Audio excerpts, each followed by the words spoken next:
Beri salam. Selamat pagi Bu Guru. Selamat pagi anak-anak. Pada baiknya sebelum kita mulai pembelajaran kita berdoa dulu. Ayo kita kelas dipimpin. Selamat pagi teman-teman. Mari kita berdoa menurut agama dan kepercayaan masing-masing. Berdoa mulai. Berdoa selesai. Ibu absen dulu ya. Lucia, Hadir Bu. Nailan, Hadir Bu. Willy, Hadir Bu. Adit. Hadir Bu. Hadir semua ya. Siapa yang sakit hari ini? Adit. Itu Adit di bawah meja depan ini masih ada sampah. Nanti diambil ya, terus dibuang ke tong sampahnya pas udah selesai pembelajaran. Ya Bu. Sebelumnya, Ibu ingin bertanya tentang materi minggu kemarin. Siapa yang masih ingat? Apa saja urutan organisasi kehidupan? Saya Bu, Ya, Willy. terdiri dari atom, molekul, sel, jaringan, sistem organ, dan organisme. Ya, benar ya. Bahwa organisasi kehidupan itu terdiri atas atom, molekul, sel, jaringan, organ, sistem organ, dan organisme. Baiklah, kita hari ini akan menjelaskan tentang sel sebagai unit struktural dan fungsional. Sebelumnya ibu ingin kalian memperhatikan bangunan kelas kita ini. Bangunan kelas kita ini tersusun atas batu bata, yang berarti batu bata ini merupakan komponen utama penyusun kelas kita ini. Sama halnya dengan tubuh manusia, tubuh kita ini juga terdiri atas sel yang merupakan unit-unit terkecil penyusun makhluk hidup. Baiklah, hari ini kita akan mempelajari tentang sel sebagai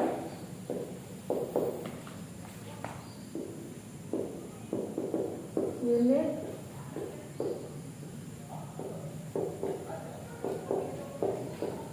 struktural dan fungsional.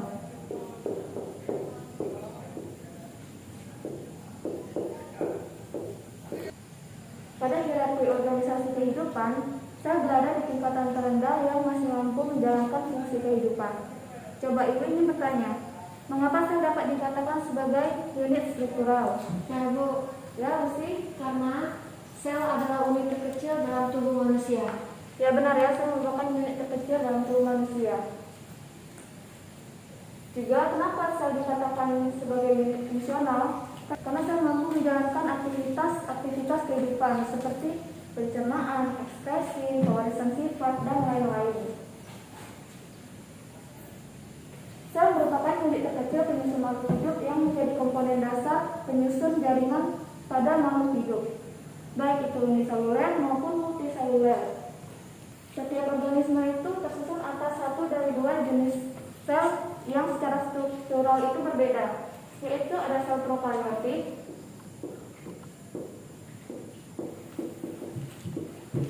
dan eukaryotik.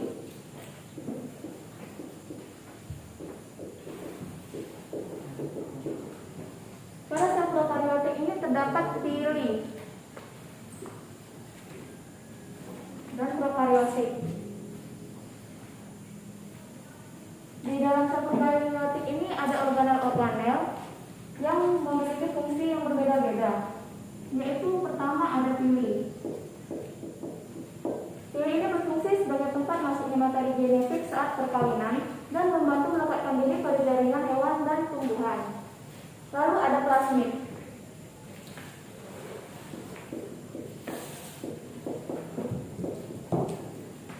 Plasmid ini membawa sifat non-esensial dari DNA yang memberi keuntungan pada sel prokaryotik, seperti menjadi resistensi antibiotik, virulensi, dan konjugasi.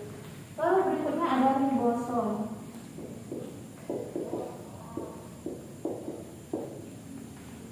Ribosom ini berfungsi melakukan translasi dalam sintesis protein yang mengubah kode genetik DNA menjadi protein. Lalu berikutnya ada sitoplasma.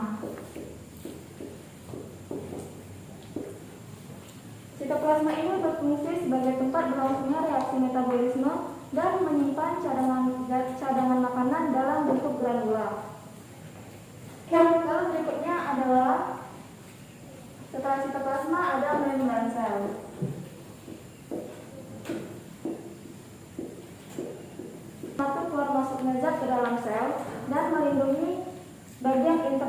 dalam sel.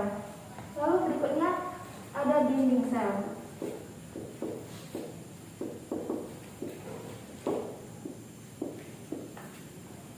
Dinding sel ini berfungsi untuk menjaga dan memberi bentuk pada sel prokariotik ini. Lalu berikutnya ada kapsul.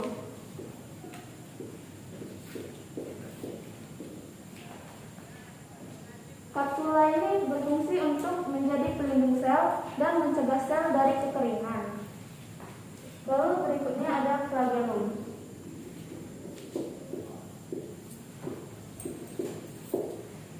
Flagellum atau flagel ini berfungsi untuk sebagai alat gerak pada prokariotik.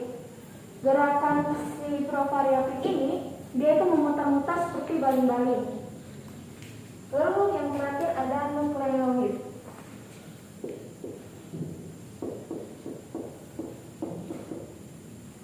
Fungsi nukleoid ini serupa dengan inti sel atau nukleus yang ada pada sel eukariotik.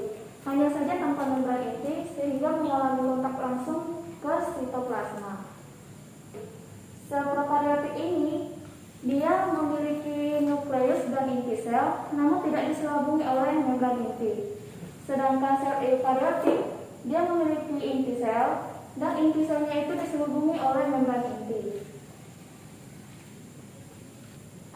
Lalu berikutnya Ibu akan menjelaskan organel-organel yang terdapat di dalam sel hewan dan sel tumbuhan beserta fungsinya. Sebelumnya Ibu ingin memberitahu cara untuk kalian lebih gampang mengingat dan menghafal organel-organel sel beserta fungsinya, yaitu dengan cara bukan dengan cara singkatan. Ini lebih ke cara membuatnya menjadi kalimat yang lebih menarik. Ibu akan menggunakan spidol 3 warna untuk kalian lebih memahaminya dan bisa membedakannya. Yaitu pertama ada C. Lalu berikutnya Mary.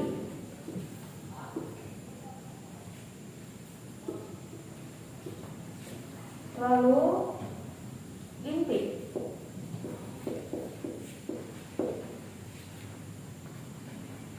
Berikutnya ada rainbow.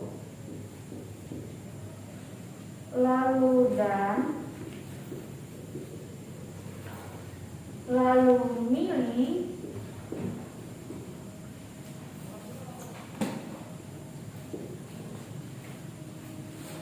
Paket.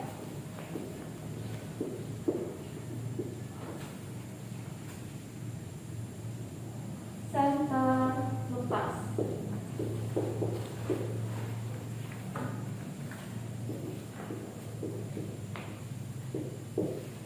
Nah, apa sih Bu kalimat si Mary, inti, rainbow dan mili pakai center lepas ini?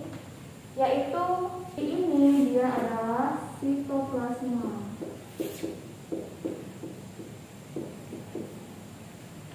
Si ini sel, plasma ini cairan. Di dalam sel kurang lebih 50-60% itu berisi cairan. Jadi fungsi dari sitoplasma ini sendiri adalah untuk tempat berlangsungnya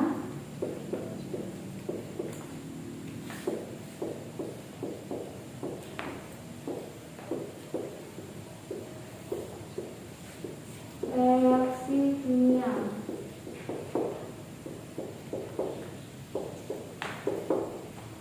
Lalu berikutnya ada Mary.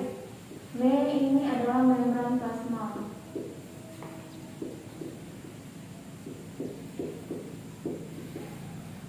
Atau membran sel. Fungsi membran plasma ini adalah untuk mengatur keluar masuknya zat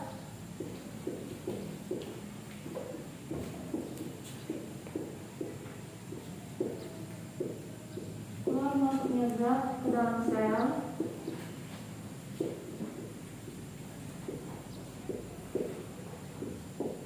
dan untuk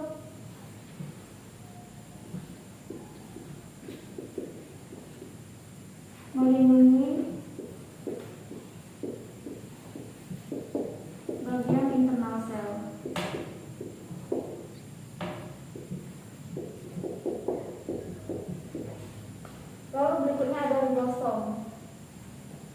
ribosom ya.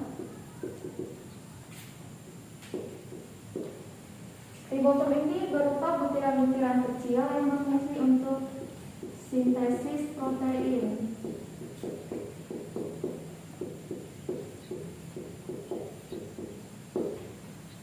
Lalu ada intip.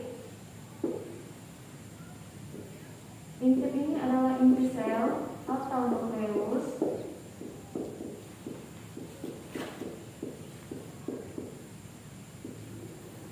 Ini nukleus. Nukleus itu biasanya bulat, bisa oval. Lalu kalau kita lihat ke dalam nukleus, itu ada nukleolus.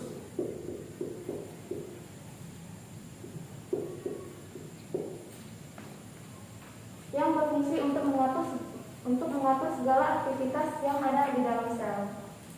Lalu berikutnya rendro. Rendro ini adalah retikulum endoplasma.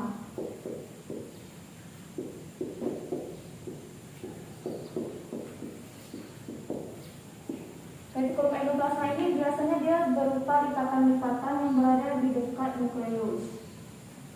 Ini ada lipatan-lipatan.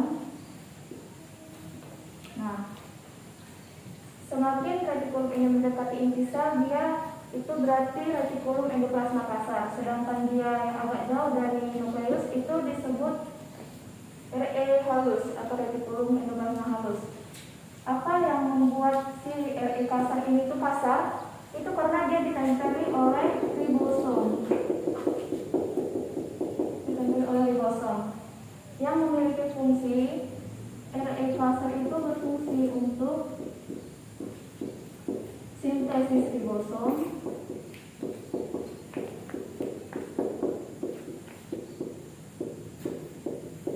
lalu RE halus berfungsi untuk sintesis lipid atau lemak.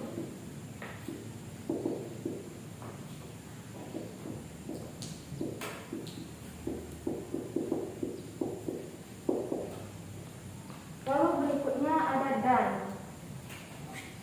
Dan ini adalah badan Golgi.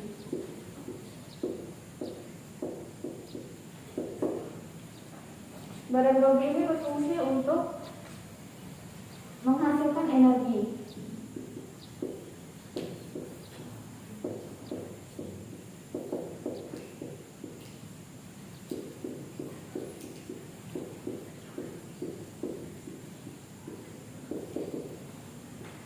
Lalu berikutnya ada mili. Mili ini mitokondria.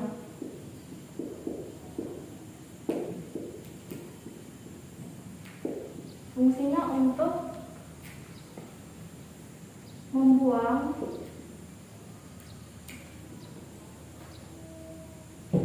membuang sisa metabolisme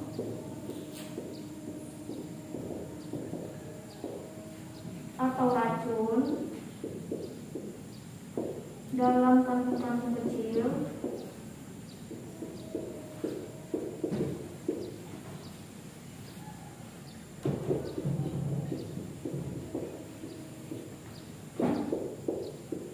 yang nanti akan dilepaskan ke membran sel.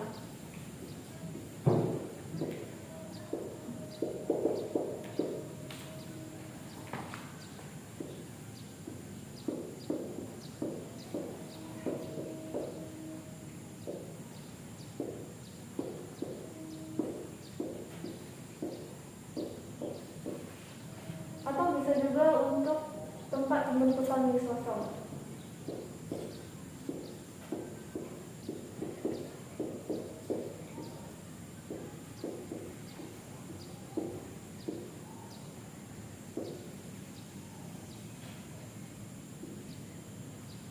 Lalu berikutnya ada li.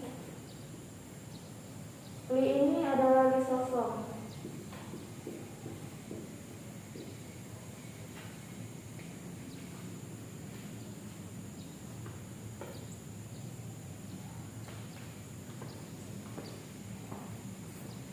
Lisosom ini berfungsi untuk mensekresi enzim yang digunakan untuk pencernaan makanan. Ibu bikin di sini ya, disosong.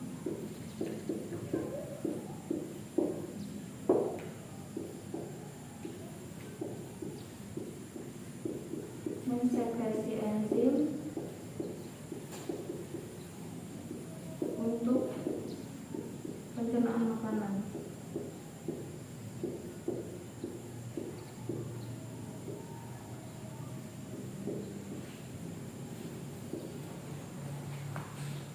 Setelah disosong itu adalah fage. Fage ini adalah vakuola.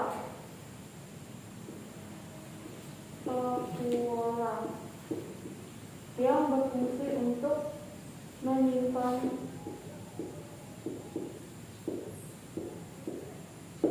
cadangan makanan atau enzim.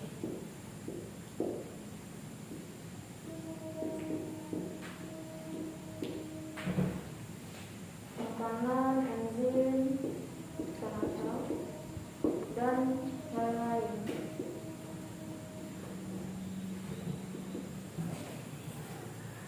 Lalu senter atau sentriol. Sentriol ini dia berfungsi dalam pembelahan sel.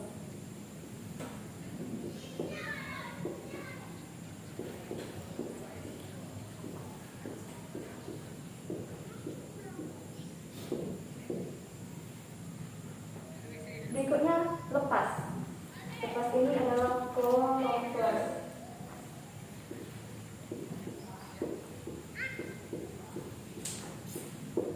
Kloroplast ini berfungsi untuk menggulung pigmen berwarna hijau.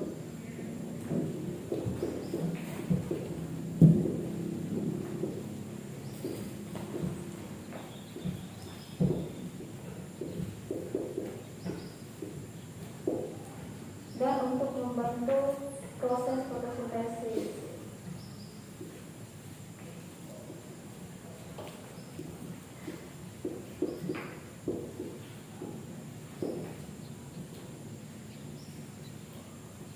Dan untuk proses fotosintesis.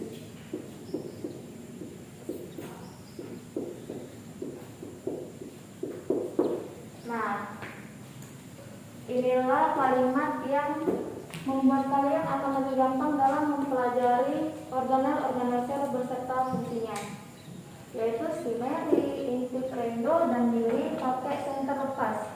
Sitoplasma, membran plasma, ribosom, inti sel, retikulum endoplasma, badan Golgi, mitokondria, vakuola, sentriol, dan kloroplast. Dicatat ya, biar bisa diulangi untuk di rumah. Baiklah, Ibu punya tantangan. Siapa yang berani untuk menuliskan kembali apa saja yang terkandung di dalam kalimat ini? Ini nanti Ibu hapus. Ya, baiklah. Ibu hapus ya. Sudah. Maju ke depan, Mela. Perhatikan temannya ya.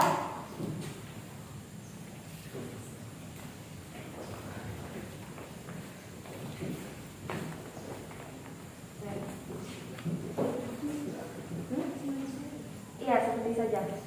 Sitoplasma, membran inti, membran sel atau membran plasma, ribosom, inti sel, rendo, retikulum endoplasma, dan badan Golgi, mitokondria, lisosom, pakai vakuola, senter, sentriol, lepas, kloroplast. Ya, benar, kasih tepuk tangan. Bagus ya, kalian sangat memperhatikan pembelajaran Ibu dengan sangat baik. Ibu sangat senang pembelajaran kita kali ini terlaksana dengan baik. Nah, sebelumnya Ibu akan menunjukkan sel hewan dan sel tumbuhan ini ya. Ini sel hewan, ini sel tumbuhan. Di dalam sel hewan dan sel tumbuhan ini ada yang ada di sel hewan, tapi tidak ada di sel tumbuhan. Ada yang di sel tumbuhan ada, tapi tidak ada di sel hewan. Nah, di sel hewan itu terdapat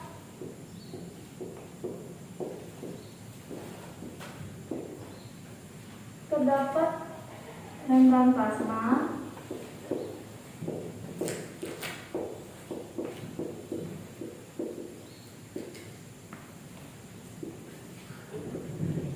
RE, nukleus, lisosom, vakuola, mitokondria,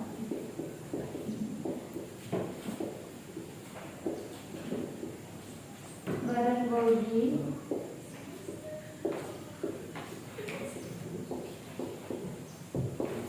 nukleolus,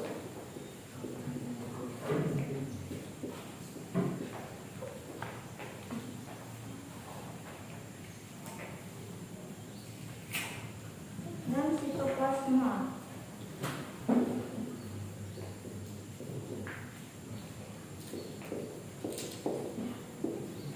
Sedangkan di dalam sel tumbuhan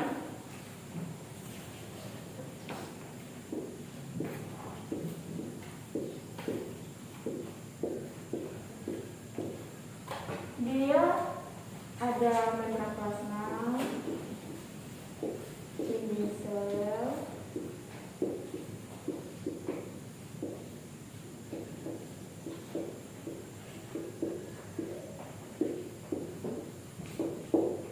vakuola, badan Golgi,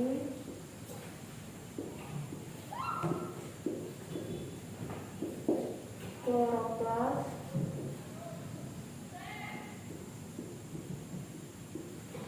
mitokondria,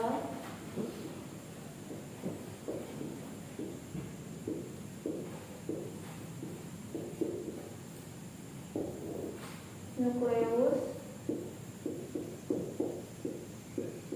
nukleolus,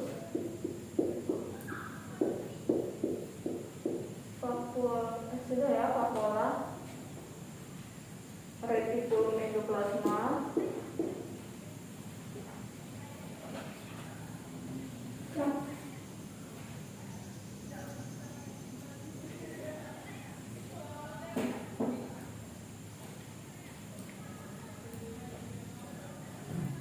Nah, di dalam sel hewan terdapat organel-organel ini, lalu di sel tumbuhan juga terdapat organel-organel ini. Lebih banyak organel pada sel tumbuhan ya. Nah, Ibu senang kalian mempelajari pelajaran ini dengan sangat baik hari ini. Apakah ada yang ingin ditanyakan? Ya. Ya, baik. Baiklah, Ibu akan memberikan tugas, yaitu menggambar sel hewan dan sel tumbuhan di kertas HTS di kumpul minggu depan. Baiklah, kita akhiri pelajaran kita hari ini. Sekian, terima kasih.